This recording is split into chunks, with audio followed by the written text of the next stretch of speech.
Bienvenue dans votre magazine multiculturel Carrefour.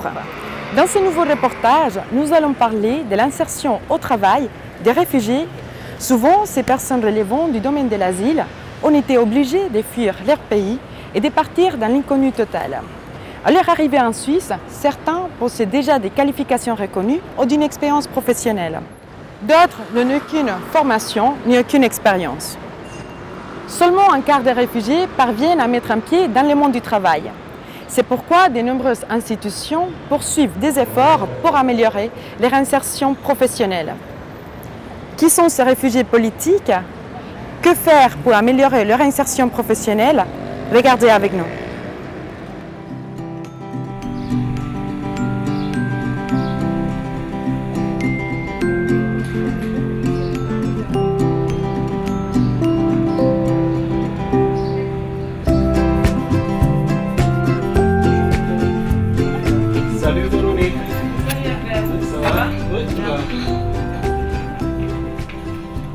Moi, je suis infirmier au 5e unité. Il y a 5 unités plus un tout séjour. Donc, moi, je suis infirmier au 5e. Bonjour, Madame Bazer. Comment allez-vous? C'est l'ange de la maison. Oh là là. C'est comme ça. Ouais. Pourquoi vous dites qu'il est un ange? Il est gentil. Il est chaleureux. Et il est, vous savez, je crois qu'il aime les vieux. Oh là. C'est vrai, Albert? Alors, bien sûr, on est là pour ça, ouais, pour accompagner nos mamans. Ouais, tout ça, ouais. Il m'a fait une piqûre ce matin. Alors, personne n'arrive à faire une piqûre. Il est arrivé. Ouais. Albert qui a fait la piqûre. Oh là. Ah, elle se souvient, hein? Ouais, de tout ce que vous faites. je connais, ouais. À tout à l'heure, madame. Ouais.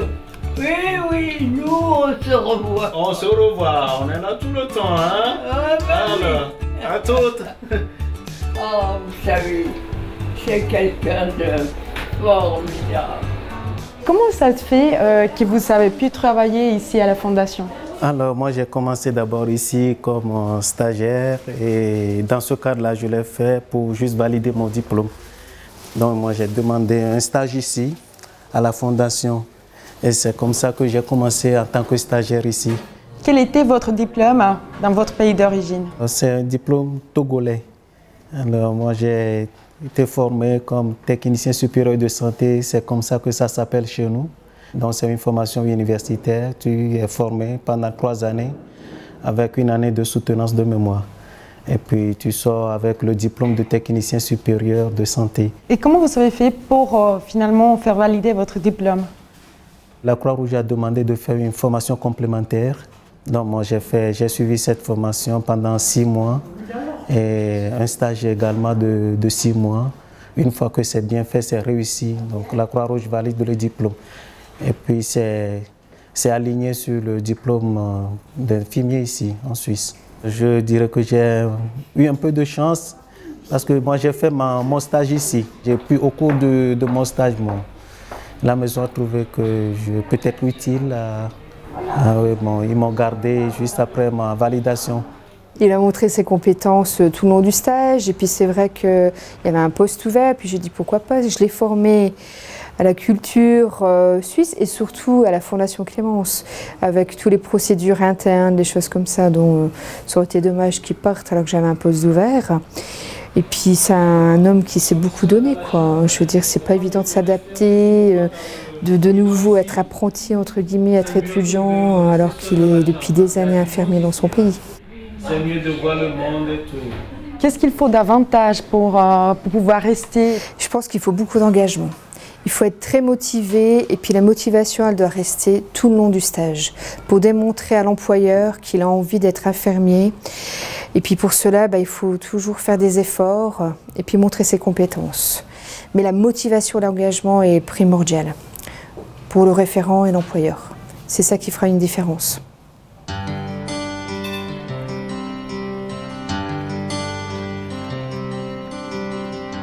Vous êtes les porte-parole du patronat helvétique, mais également vous avez aussi un intérêt pour ce qui est la politique migratoire. Déjà dans l'économie suisse, est-ce qu'on a besoin de la main étrangère? Je pense qu'il est absolument clair, on a besoin du main-d'œuvre des étrangers. On ne pourra pas faire tout ce qu'on fait uniquement avec les gens suisses.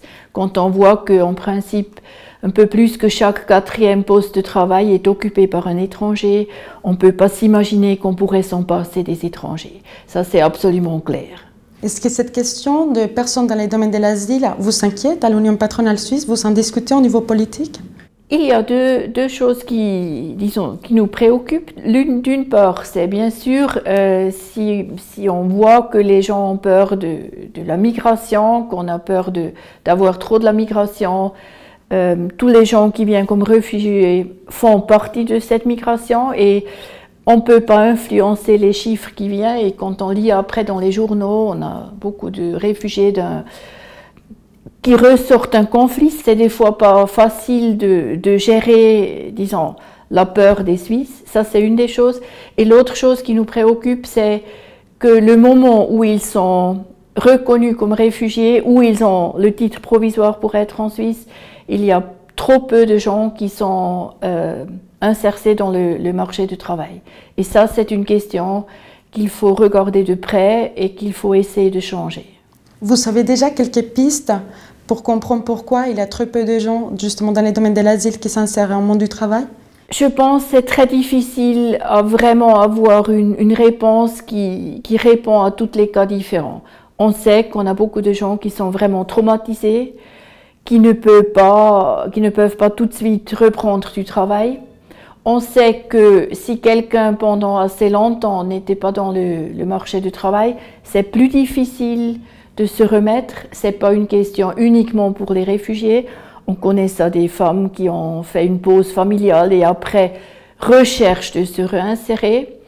Et puis après, c'est une question de langue, c'est une question est-ce que je suis prêt à y travailler? Qu'est-ce qui a été le plus difficile pendant toutes ces années avant de réussir votre insertion professionnelle?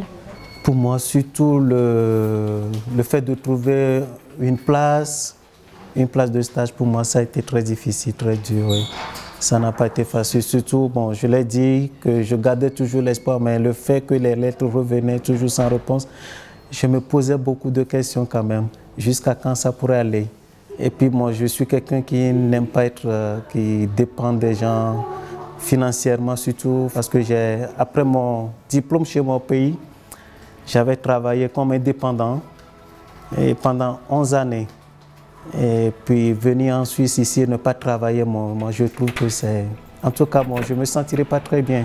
Ne pas travailler pour moi, non, je ne pouvais pas supporter. Là, ce domaine me plaît beaucoup, le contact, porter de l'aide aux gens, assister, tout ça. Bon, ça me plaît, c'est pour ça que je voulais rester dans ce domaine. Voilà.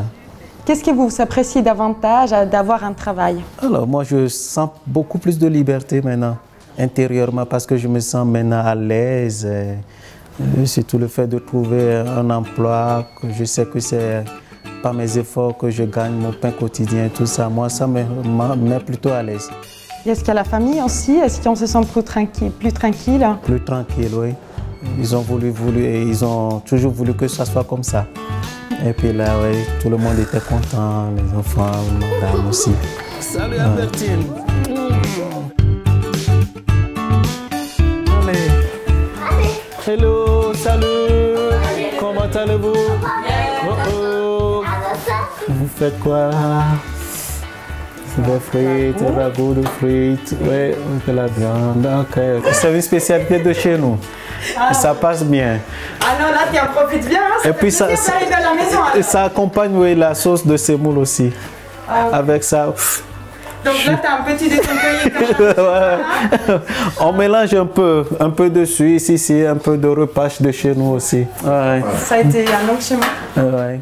Petit peu, mais pas un chemin, pas de un long fleuve sans tranquillité, mais tout gentiment on arrive quand même au bord. Que faire pour ne pas baisser les bras et puis continuer? Garder l'espoir, le courage, regarder l'avenir avec espoir, oui, comme je l'ai dit, que ici aujourd'hui ça ne marche pas, demain ça devait marcher. Oui, ça marche toujours. Il faut regarder l'avenir avec espoir, oui, c'est tout. Oui.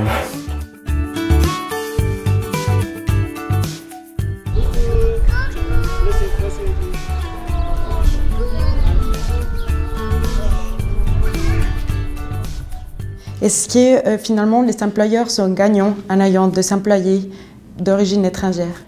Bien sûr, ils sont gagnants. Parce que la clientèle est très mélangée. Comme ça, on fait bien d'avoir aussi les employés qui sont à disposition de cette clientèle qui est mélangée. Il faut aussi voir que chaque réfugié qu'on peut intégrer dans le marché du travail, ça coûte moins à l'administration. C'est peut-être pas pour moi personnellement que ça me donne quelque chose du point de vue argent, mais les employeurs ont aussi l'obligation de voir un peu pour le bien de tout le pays. Et puis je pense que pour un employeur et les autres employés, ça peut être une expérience très importante de voir ce que ça veut dire pour quelqu'un de partir de son pays parce qu'on est plus sûr là où on a vécu jusqu'à maintenant, ce que ça demande pour une intégration. Parce que je pense que ça aide à tout le monde de comprendre le phénomène pour nous qui sommes en Suisse, où on est en sécurité, des gens qui partent de leur patrie pour chercher du refuge ailleurs. Et là, je pense qu'on peut vivre ça que vraiment dans le contact personnel.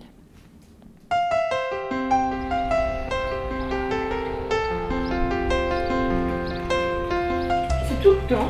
C'était toujours pas n'importe temps. Non, c'est ce que vous aviez eu la pneumonie la fois dernière. On a 180 collaborateurs, y compris des stagiaires. On forme 19 apprentis.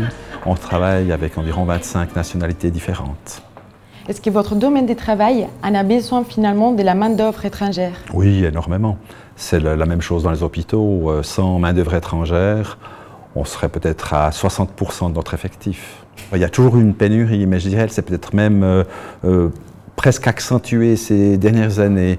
Les écoles de soins infirmiers maintenant sont des HES, c'est-à-dire des gens extrêmement bien formés, qui ne vont plus nécessairement dans les EMS, mais qui préféreront, en tout cas à la sortie de l'école, privilégier plutôt des soins techniques. Et vous avez un tas de métiers parallèles où la formation de base est, je ne vais pas dire obligatoirement, mais presque nécessairement infirmière. Hein. Donc ça veut dire qu'il y a énormément de personnes qui, à la base, font une école de soins, mais qui ne finissent pas du tout leur carrière dans les soins. C'est ce qui explique justement cette pénurie, d'où notre quasi-obligation de recruter du personnel à l'étranger. Tout à fait, pour les recrutements, quelles sont les conditions requises finalement pour pouvoir s'insérer dans ces marchés de l'emploi? Alors, si on prend tout à la base, il faut le cours Croix-Rouge. C'est un cours basique avec quelques semaines de stage. Si ces personnes n'ont pas cette formation, on les engage pendant 6 mois comme pré-stagiaires. Et ensuite, c'est des écoles de soins. Un diplôme étranger doit être simplement être reconnu par la Croix-Rouge. Et ça veut dire que c'est ouvert à toute personne qui a un équivalent diplôme Croix-Rouge. Puis bien sûr, quand même, de bonnes connaissances du français. Un des employés chez vous, c'est M. Kokossou, oui, et leur parcours. Albert, oui. Il a fait 6 mois de stage ici, et par la suite, il a été engagé en tant qu'employé ici à la Fondation. Qu'est-ce qui fait que vous l'avez engagé? Ici, la personne remplit les conditions, d'abord au niveau reconnaissance Croix-Rouge. Ensuite, si la personne est ouverte avec nos valeurs, peu importe d'où vient la personne. Albert, c'est quelqu'un qui s'est très très vite intégré.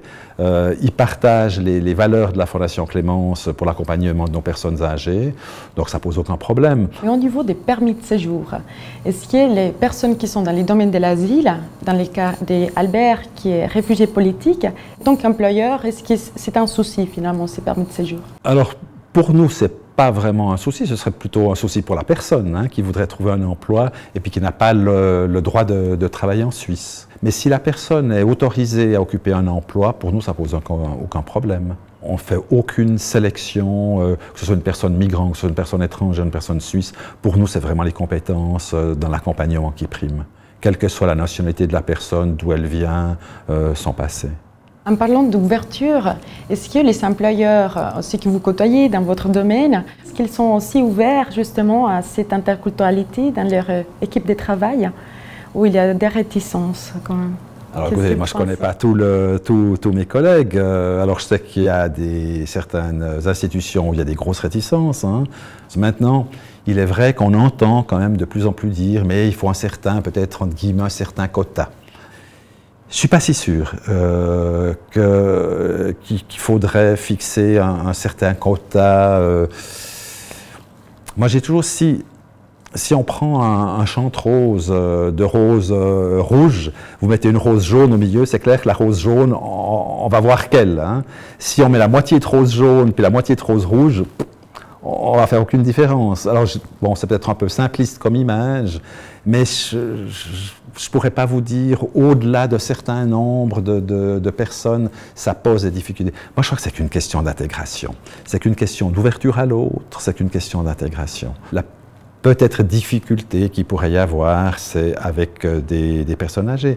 Et encore, moi, je trouve les personnes âgées quand même extrêmement ouvertes. Moi, je suis surpris de voir, quand on discute avec certains résidents, l'ouverture encore vis-à-vis de l'autre qu'ils ont. Il y a contrairement à ce qu'on peut penser, il y a quand même une grande tolérance de la part des personnes âgées. Et il faut peut-être aussi de la sensibilisation auprès de la société ou l'opinion publique. C'est vrai qu'on se focalise sur des migrants qui sont malhonnêtes, etc. Mais on trouve aussi des Suisses malhonnêtes. Voilà. C'est un peu dommage qu'on se focalise un petit peu là-dessus. Mais encore une fois, si on s'approche de l'autre, si on est ouvert, si on apprend à connaître l'autre, il y a beaucoup de craintes qui disparaissent. Moi, je crois que souvent, l'autre fait peur parce qu'on ne le connaît pas. Et quand je dis l'autre, moi je n'irai pas si loin, on parlait d'Albert tout à l'heure, je ne crois pas que c'est forcément toujours une couleur de peau. C'est la même chose pour des gens qui viennent de l'Est, c'est la même chose, on a vécu en Suisse le même problème avec les Italiens, après avec les Portugais, et c'est des gens maintenant parfaitement intégrés, on ne s'aperçoit même plus, s'ils ne prononcent pas leur nom de famille, qui font partie d'une émigration.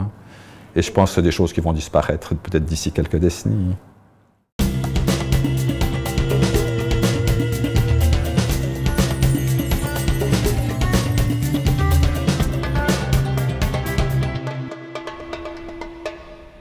Nous nous trouvons ici à Lausanne, au bâtiment de la Pontaise, où se trouve également les CIR, donc les centres d'intégration pour les réfugiés.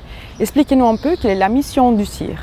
Alors le CIR est en fait un centre social, au même titre que n'importe quel centre social régional du canton de Vaud, mais il a la mission particulière de prendre en charge les réfugiés statutaires du canton de Vaud et de leur proposer une prise en charge financière et sociale. Qui sont ces personnes? Qui sont ces réfugiés? Alors les réfugiés sont donc des réfugiés reconnus, c'est-à-dire qu'ils ont soit obtenu l'asile et un permis B, soit ils sont admis provisoirement et obtiennent un permis F réfugié. Actuellement, le CIR suit environ 400 dossiers. Un dossier peut être composé d'une personne seule ou d'une famille. Donc ces 400 dossiers représentent en fait environ 800 personnes actuellement. Ces personnes sont originaires majoritairement d'Érythrée, à peu près 50% de nos bénéficiaires. Et puis les autres 50% sont répartis sur différentes communautés. La Syrie notamment, de plus en plus, la Chine, spécifiquement le Tibet, la Turquie, l'Afghanistan, l'Irak, voilà. Et en ce qui concerne l'insertion professionnelle, déjà, est-ce qu'ils ont le droit de travailler? Absolument, les réfugiés, qu'ils soient au bénéfice d'un permis B ou d'un livret F, ont parfaitement le droit de travailler. Nous les encourageons bien entendu à s'insérer professionnellement. Maintenant, forcément, ils rencontrent certaines difficultés. Est-ce qu'il y a des mesures qui sont offertes justement pour favoriser leur insertion au travail? Tout à fait. Alors la première mesure, bien entendu, c'est l'apprentissage du français, puisque c'est le principal obstacle qu'ils rencontrent à leur arrivée. Ensuite, après avoir élaboré un projet professionnel avec l'assistance sociale du CSIR, qui va tenir compte du parcours qu'ils avaient aussi dans leur pays, d'autres types de mesures vont pouvoir leur être proposées, soit des formations, soit des stages, un soutien à la recherche d'emploi, etc. Au final, une fois qu'un réfugié est quasiment prêt, disons, à intégrer le marché du travail, nous allons pouvoir l'orienter vers l'ORP, l'Office régional de placement, où il aura vraiment un suivi plus axé professionnel, tout en continuant d'être suivi par le CSIR pour le suivi plus axé sur le social. Est-ce que vous savez déjà quelles sont, dans les marchés de l'emploi, les difficultés les plus souvent rencontrées? Alors bien sûr le français, comme je l'ai dit. Ensuite, on a beaucoup de personnes qui sont peu, voire pas du tout qualifiées. Donc là, il va s'agir de trouver un projet et puis de faire probablement des petites formations pour accéder à ce projet.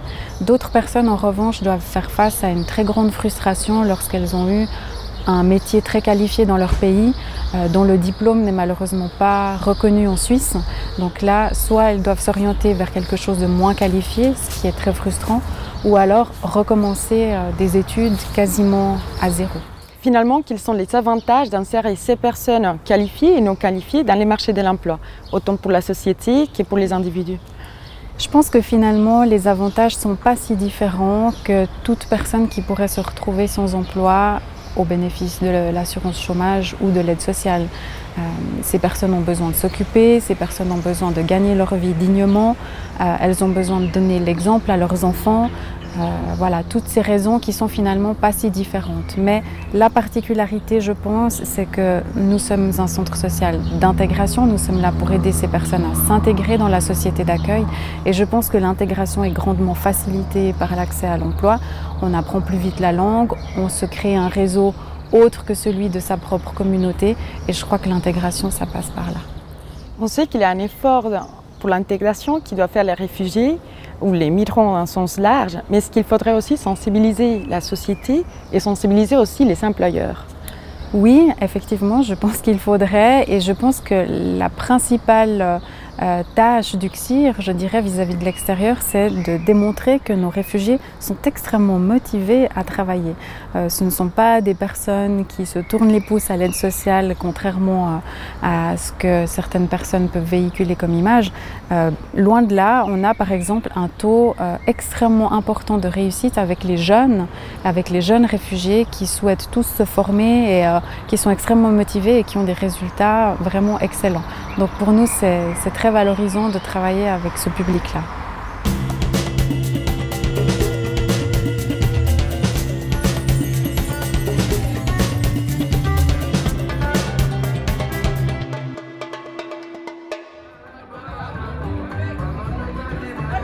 Je suis Tidiane Diouara, je suis le président sortant du FEL et c'est moi qui organise en fait cette journée des réfugiés. Et puis à côté de moi ma collègue, enfin la nouvelle présidente Sylvia, elle va se présenter elle-même. Bonsoir, je suis Sylvia Maranda, la nouvelle présidente du FEL. On fait en collaboration avec Tidiane, M. Diouara, justement cette journée des réfugiés pour donner le respect, l'honneur et la mémoire pour les réfugiés qui sont pas forcément, ce n'est pas forcément leur choix, mais c'est dans une ambiance festive. On ne voulait pas trop faire tristouner, on voulait leur donner hommage et dans l'ambiance festive organiser justement ce genre de manifestations.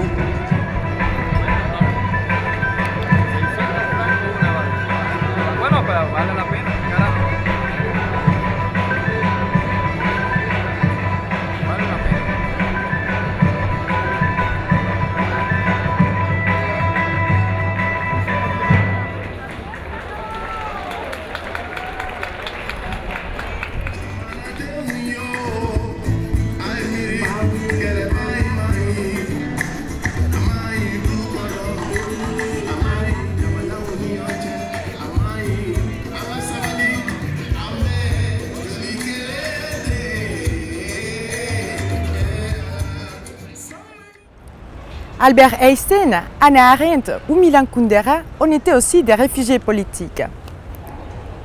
Pour trouver plus d'informations sur les thèmes du jour, voir ou revoir nos émissions, rendez-vous sur notre web TV sociale et multiculturelle www.carrefourtv.ch.